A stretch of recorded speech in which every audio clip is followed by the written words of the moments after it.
What's up mga kagunting? Customer nato karon si Boss Pingkaw.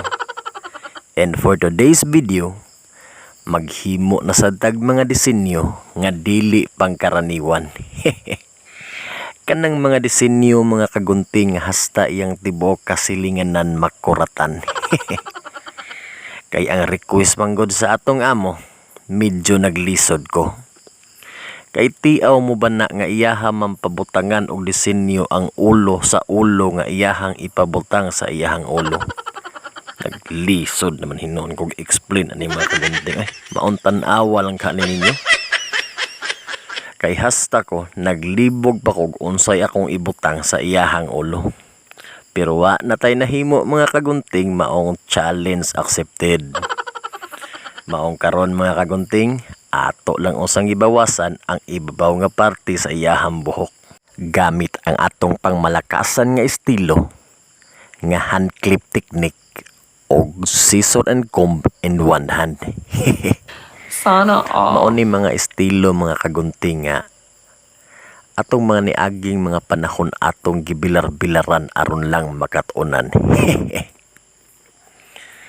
Maong karon mga kagunting, padayon lang ta sa trabahong atong nasugdan. Ug ang atong pagputol sa iyahang buhok mga kagunting, hinay-hinay lang. Hangtod nga ato siyang mapantay. Aron di san magmahay ang atong customer ba. Ingon ani lang gid siguro mga kagunting kung pasyon nimo ang pagputol sa buhok. Kaya niingon manggod sila mga kagunting nga cutting hair is not a job, it's a craft. Maunay rason mga kagunting nganong naagid tay mga hairstylist. Ako mga kagunting, wa na kong mangandoy nga mailado pa ko sa industriya sa buhok. Ang ako lang, matagaan lang na kong nindot nga serbisyo akong mga customer, malipayon ako.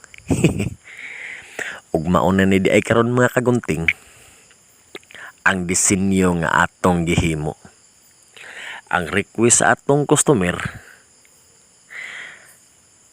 nga pabutangan og design ang ulo nga ibutang sa iyang ulo.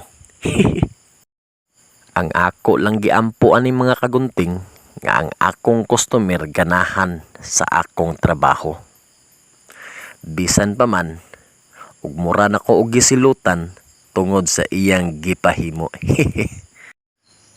Ug kung nagustuhan ninyo ang atong gihimo nga disenyo, paki-follow, like and share sa atong mga videos.